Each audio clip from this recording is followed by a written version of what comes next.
No vídeo de hoje, a história de como e por que surgiram os ministérios assembleianos. Para quem não me conhece, eu sou a Silvana do canal Diário Pentecostal, especialista em História e Teologia do Protestantismo no Brasil. Se você ainda não é inscrito, se inscreve no canal, deixe seu curtir e compartilhe com seus amigos para que mais gente conheça o canal.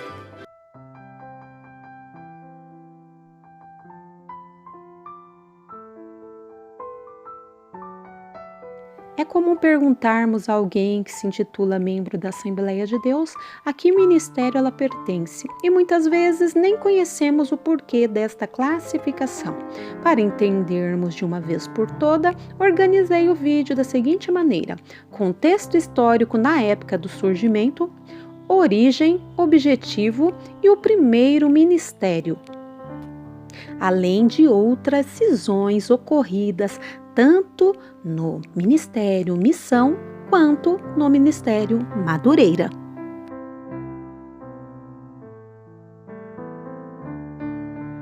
O Brasil, desde a década de 1930, passava por grandes reformulações políticas e sociais.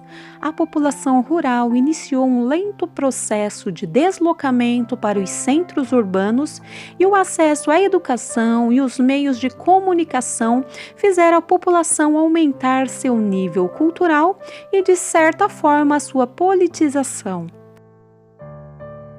É possível que os interesses religiosos assembleianos também tenham mudado. Ademais, é impossível deixar de ater-se ao contexto histórico da época em que o Brasil passava pelo período das oligarquias e consolidação do poder de Getúlio Vargas, o que pode ter provocado, assim, um forte sentido de patriarcalismo à denominação assembleiana, mesmo porque os poderes político, econômico e religioso nunca foram rivais.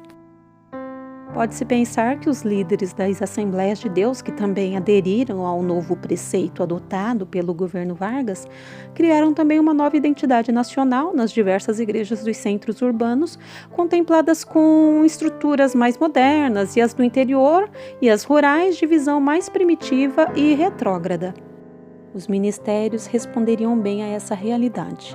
Com uma organização mais rebuscada e atual, assumiram as congregações espalhadas em todo o território nacional e, com isso, os pastores presidentes locais ganharam autonomia religiosa, passaram a controlar o discurso religioso, escondendo muitas vezes os seus reais interesses políticos e econômicos.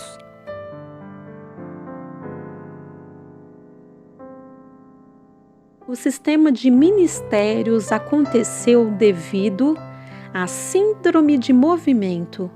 Por não aceitar ser uma denominação, se auto-intitulavam movimento, mas era contra todo e qualquer tipo de organização.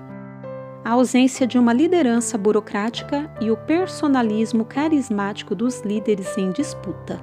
O grande líder original era Gunnar Wingren, mas morreu cedo.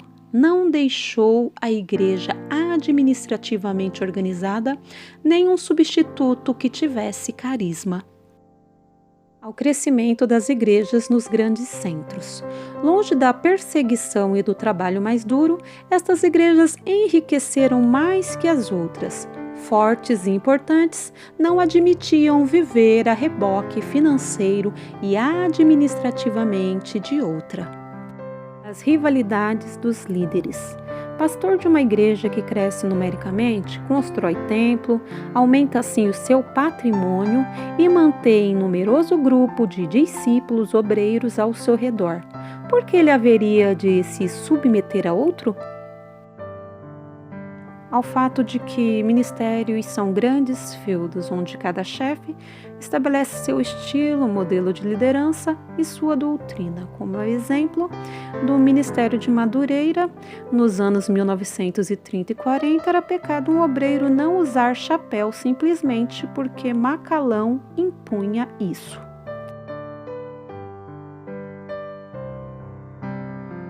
As igrejas Assembleias de Deus, diante de todas as transformações ocorridas, passaram a trabalhar com uma administração mista de pastores suecos e brasileiros. Dessa forma, surgiram novos rumos e, apesar de todos os esforços para acatar as decisões das convenções nacionais anteriores, as Assembleias de Deus não conseguiram trabalhar por muito tempo com a ideia de unidade.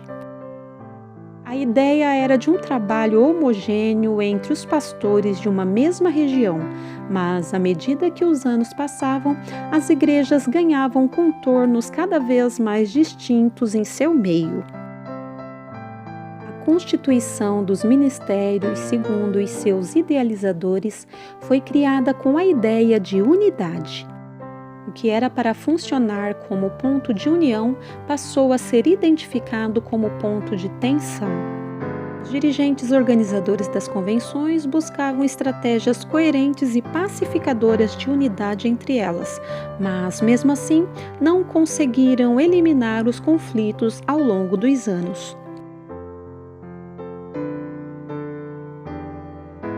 Nascia o modelo de decisão a partir de um indivíduo e não da comunidade, nesse caso, do pastor-presidente. Surgia assim um estilo de oligarquização assembleiana. Para uma melhor compreensão, assista à série Sistemas Eclesiásticos de Governo, composta por 4 vídeos. Deixei os links na descrição do vídeo.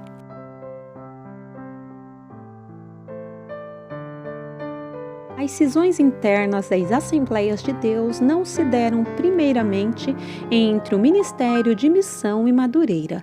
Esse processo de autonomia já ocorria em algumas Assembleias de Deus antes dessa divisão, ou autonomia concedida, como os pastores preferem dizer. Havia ministérios que funcionavam com autonomia própria desde 1934, como é o caso do Ministério de Santos. A questão entre o Ministério Missão e Madureira foi o mais expressivo caso que se deu entre São Paulo e Rio de Janeiro, 2 grandes ministérios da época, ou seja, além das questões políticas entre o pastor Macalão e os missionários suecos, oficiosamente ainda existia uma questão política entre os pastores presidentes Paulo Leivas Macalão e José Wellington Bezerra da Costa. Portanto, na década de 1940, quando o Ministério de Madureira se tornou pessoa jurídica, o Ministério de Santos já funcionava com autonomia própria. O Ministério de Santos nasceu da primeira formação denominada de missão. Foi fundado em 1924, quando era filiado às convenções estaduais regionais e à Convenção Nacional da CGADB. Em 1934, ganhou personalidade jurídica sob a presidência do pastor Clímaco Bueno Asa.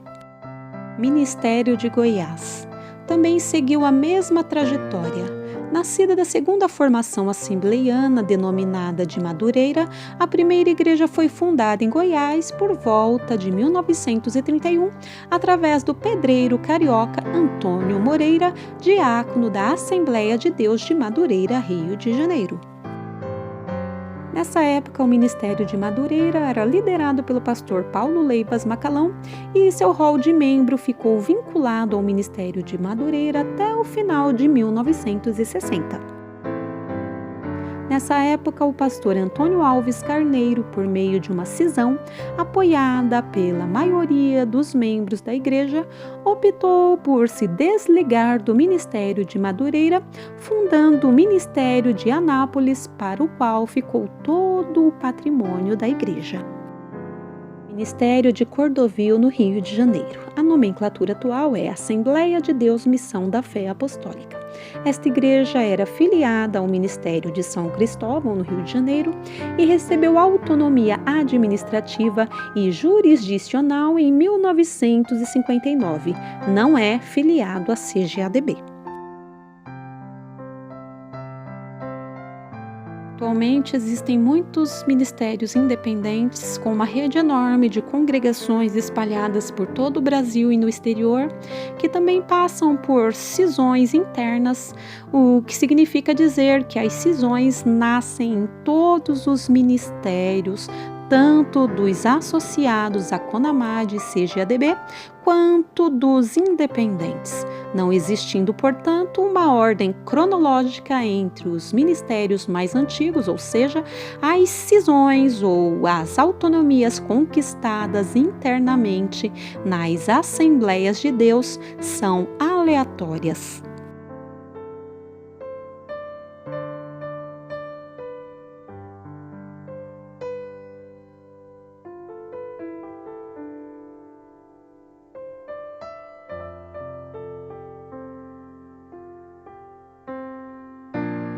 Origem da polarização dos ministérios, Missão versus Madureira.